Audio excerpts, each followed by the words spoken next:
दोस्तों, कैसे हैं आप लोग। आज मैं आप लोगों के लिए हिंदी से संबंधित कुछ मोस्ट इम्पॉर्टेंट टॉपिक लेकर आया हूं, जो कि आप लोगों के एग्ज़ाम यूपी टीटी सीटीईटी या अन्य राज्यों के टीटी में पूछे जाते हैं। अब इसमें आप लोगों के जैसे ये जो हिंदी के टॉपिक जो हैं आपके, ये आपके बीएड में भी इससे रिलेटेड क्वेश्चन पूछे जाएंगे। मैं आप लोगों को बेसिक से हिंदी पढ़ाना चाहता हूं, जिससे पहले मैं आप लोगों को टॉपिक पढ़ाऊंगा, फिर उसके बाद में मैं आप लोगों को उससे रिलेटेड संबंधित क्वेश्चन भी करवाऊंगा। चलिए आते हैं, देखते हैं क्या है। सर्वप्रथम पहले हम लोग क्या पढ़ेंगे, पहले हम लोग पढ़ेंगे भाषा के बारे में, कि मतलब हिंदी भाषा क्या है। तो परिभाषा इसकी पहले आप लोग देखिए कि भाषा उच्चारण अवयवों से उच्चारित ध्वनि प्रतीकों की वह व्यवस्था है जिसके द्वारा किसी भाषा समाज के लोग आपस में विचारों का क्या करते हैं, आदान प्रदान करते हैं।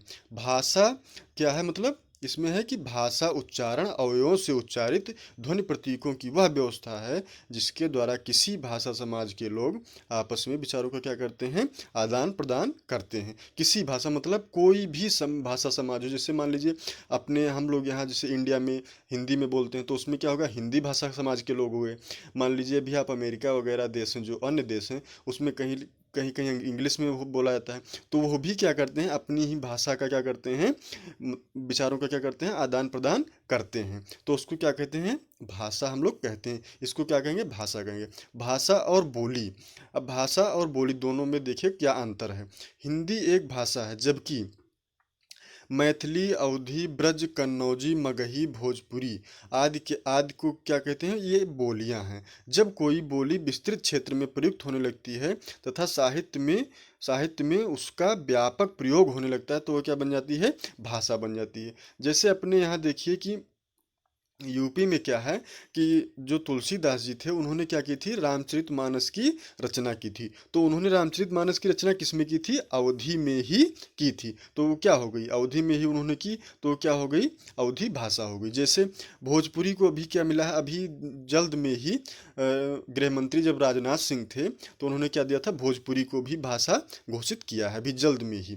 तो क्या होता है कि जब जब क्या होने लगता है, हिंदी एक भाषा है, जबकि मैथिली, अवधी, ब्रज, कन्नौजी, मगही, भोजपुरी आदि आदि क्या है, हिंदी की बोलियां हैं। जब कोई बोली विस्तृत क्षेत्र में प्रयुक्त होने, तो मतलब बहुत विस्तार क्षेत्र में, जैसे मान लीजिए एक स्टेट हो गया या एक जिला हो गया, मतलब कई डिस्ट्रिक्ट हो गए, तो उसमें जब प्रयोग की जाने लगती है, तो क्या होता है, तथा साहित्य में भी उसका व्यापक प्रयोग होने लगता है, तब वो क्या बन जाती है, वह भाषा बन जाती है। जैसे आप लोग देखिए अभी भोजपुरी का जो चलन हुआ है, जल्द में ही वो क्या हुआ है कि मतलब बिहार है, यूपी है, कई अन्य स्टेट हैं जहाँ में क्या हुई है कि अधिक से अधिक प्रयोग हैं, तो उसको क्या किया गया, उसको भाषा घोषित किया गया। किसके द्वारा, सरकार द्वारा। और किसने घोषित करने में अहम भूमिका निभाई, मतलब राजनाथ सिंह जी ने। उन्होंने क्या कहा कि जो भोजपुरी है वो क्या है, एक भाषा है। ठीक है, तो ये आप लोगों को कॉन्सेप्ट क्लियर हुआ। मैं आप लोगों को बिल्कुल बेसिक से लिए चलता हूँ, ताकि हिंदी में आप लोगों को कोई प्रॉब्लम ना हो। जैसे बीएड वगैरह में हिंदी 40 नंबर की आती है, तो इससे भी आपको बीएड में भी आपको काफ़ी सहयोग मिलेगा। और यूपी टीटी और जितने भी सीटीईटी या अन्य राज्यों की टीटी में हैं, उसमें भी आप लोगों को बहुत ही सहायता मिलेगी इससे। अब देखिए क्या है, अब आपका है कि हिंदी की बोलियां क्या है, जिसे मतलब इसमें कौन सी हिंदी कहाँ पे बोली जाती है। जैसे देखिए पश्चिमी हिंदी ब्रज भाषा है, कन्नौजी है, बुंदेली है, बांगरू है, खड़ी बोली है। मैंने आप लोगों के लिए बिल्कुल बेसिक से लिया है, ये चीज़ कोई आपको बताएगा नहीं, मैं बिल्कुल बेसिक से लिया हूँ, ताकि पूरा आप लोगों का कॉन्सेप्ट शुरुआत से बिल्कुल क्लियर रहे। फिर पूर्वी हिंदी में क्या बोली जाती है, अवधी, बघेली, छत्तीसगढ़ी। बिहारी हिंदी में क्या बोली जाती है, मैथिली, मगही, भोजपुरी बोली जाती है बिहारी हिंदी में। ठीक है, राजस्थानी हिंदी में क्या बोले थे, मेवाती, मालवी, मारवाड़ी, जयपुरी बोली जाती है। और पहाड़ी हिंदी में क्या बोली जाती है, गढ़वाली, कुमाऊनी और नेपाली। जैसे अब पहाड़ी हिंदी में जैसे क्या मतलब हुआ इसका, इसका मतलब ये हुआ कि जैसे जो उत्तराखंड राज्य है आप लोगों का, उत्तराखंड राज्य, वहाँ पे क्या बोली जाती है, गढ़वाली और कुमाऊनी बोली जाती है। तो वहाँ पे जैसे वहाँ पे एक गढ़वाल जिला है, तो वहाँ पे क्या होता है, वहाँ पे गढ़वाली और कुमाऊनी बोली जाती है। ये क्या हुई, पहाड़ी हिंदी हुई। पश्चिमी हिंदी क्या हो, जितने भी पश्चिमी मतलब स्टेट हैं, पश्चिमी प्रदेश हैं, उसमें कौन सी बोली जाती है, ब्रज भाषा, कन्नौजी, बुंदेली, बांगड़ू, खड़ी बोली। जैसे ब्रज भाषा क्या उदाहरण ले लीजिए आप, जैसे मान लीजिए मथुरा वगैरह हैं जो मतलब जिले हैं, वहाँ पे क्या बोला जाता है, वहाँ पे ब्रज भाषा बोला जाता है। पूर्वी हिंदी में अपने यहाँ ले लीजिए, यूपी में ले लीजिए, तो यूपी में क्या बोली जाती है, अवधी बोली जाती है, बघेली बोली जाती है, छत्तीसगढ़ी जैसे पूर्वी हिंदी में पूर्वी में आता है तो उसमें क्या बोली जाती है, छत्तीसगढ़ी बोली जाती है। ठीक है। तो अब जैसे बिहारी में क्या बोली जाती है, भोजपुरी, मैथिली, मगही, ये सब क्या होती है कि जैसे बिहारी हिंदी में ये सब बोली जाती है। ठीक है। चलिए अब आगे और क्या है टॉपिक, और है टॉपिक आपका कि भाषा और लिपि। अब देखिए भाषा और लिपि ये बहुत ज़रूरी है, ये आपसे कम से कम 3-4 नंबर में कभी किसी भी एग्जाम में आप लोग देखे होंगे, कॉम्पिटिटिव एग्जाम में, कि यह ज़रूर पूछता है कि यह भाषा किस लिपि से ली गई है, और इसमें मतलब ये भाषा किस लिपि से ली गई है और किससे मतलब उत्पन्न हुई है। तो इसमें देखिए हिंदी जो भाषा है वो किस लिपि, देवनागरी लिपि में लिखी जाती है। हिंदी भाषा किससे ली गई है, देवनागरी लिपि से। पंजाबी किससे ली गई है, गुरमुखी लिपि से ली गई। अंग्रेजी किससे ली गई, रोमन से ली गई। उर्दू किससे ली गई, फारसी लिपि से ली गई। और बांग्ला किससे ली गई, बांग्ला लिपि में ली गई। अब देखिए देवनागरी लिपि में लिखी जाने वाली अन्य भाषाएं क्या हैं, संस्कृत हैं, मराठी हैं, जैसे आप लोग मराठी हैं, नेपाली हैं। तो इसमें क्या है, ये देवनागरी लिपि से अन्य भाषा हैं। लेकिन अब देखो, अब आप ये क्वेश्चन भी है कि देवनागरी लिपि किससे उत्पन्न है, तो ये आपकी किससे उत्पन्न है, ये आपकी उत्पन्न है ब्राह्मी लिपि से। एक आपकी ब्राह्मी लिपि है जो कि सबसे पुरानी लिपि है, और इससे संस्कृत, इसी से संस्कृत भाषा का उत्पन्न हुई है, संस्कृत भाषा इससे उत्पन्न हुई।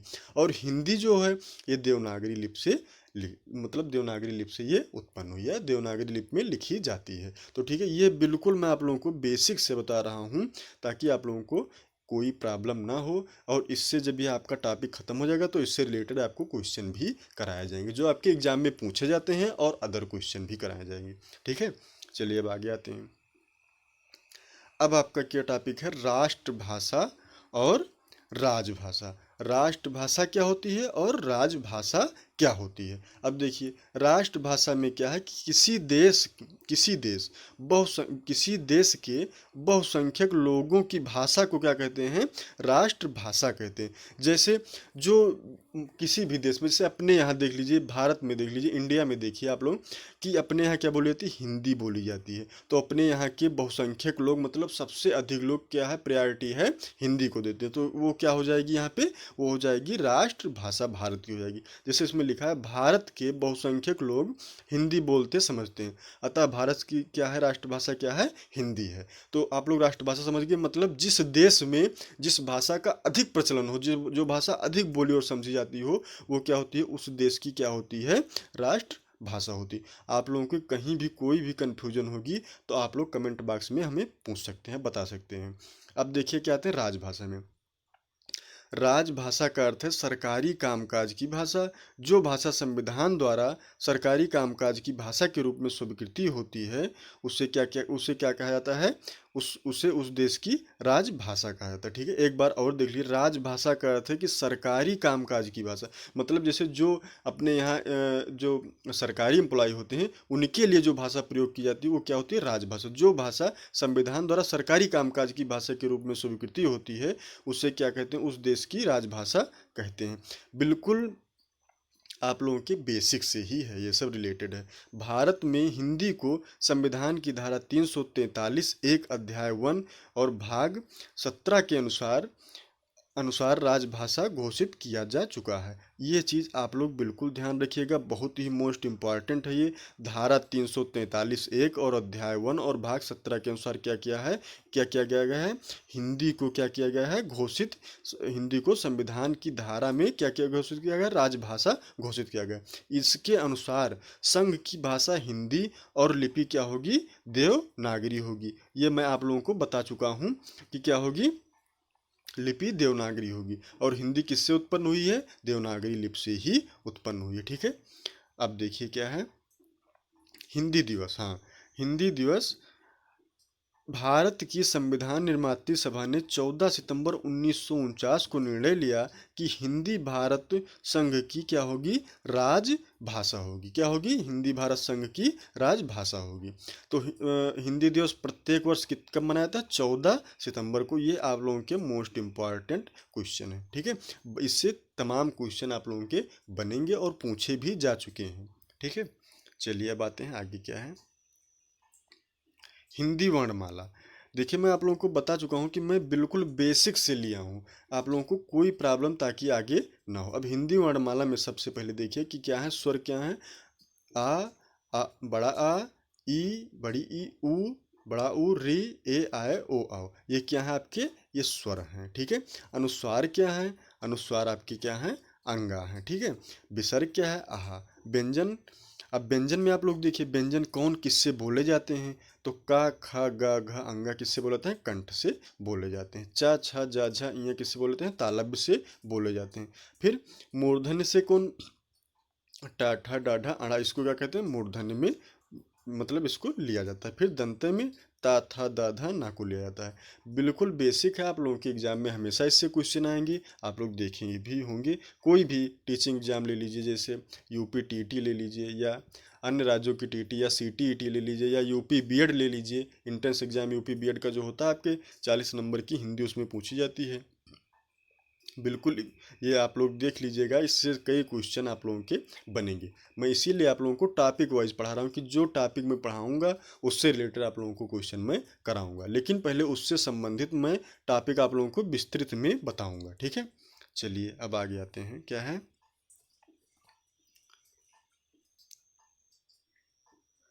जो आपका है ये पा, फा, बा, भा, मा, ये किससे बोले जाते हैं? ओंठ से बोले जाते हैं। पा, फा, बा, भा, मा, ये किससे बोले जाते हैं? ओंठ से। अब आपके क्या है अंतस्थ जो हैं, अंतस्थ जो है ये क्या है? अंतस्थ व्यंजन ये क्या है? या, रा, ला, वा, ये क्या है? अंतस्थ व्यंजन है। ऊष्म व्यंजन क्या है? सा, सा, श, हा, ये क्या है? आपके ऊष्म व्यंजन है, ठीक है। अब छत्र, ज्ञ, स्र, ये क्या है? संयुक्त व्यंजन है। और अड़ा और ढा क्या है? द्विगुण व्यंजन है। नोट, कुल वर्णों की संख्या जो क्या होती है, ये क्या होती है? 52 होती है, ठीक है। आप लोगों को ऐसे ही मैं रोजाना क्लास देता रहूँगा, लेकिन जब भी ये टॉपिक ख़त्म होगा आपका, उसके बाद में आप लोगों को इससे रिलेटेड क्वेश्चन कराए जाएंगे। बहुत बहुत धन्यवाद। और आप लोगों से एक अनुरोध है कि आप लोग अधिक से अधिक चैनल को शेयर कीजिए और अधिक से अधिक लाइक और सब्सक्राइब कीजिए। बहुत बहुत धन्यवाद।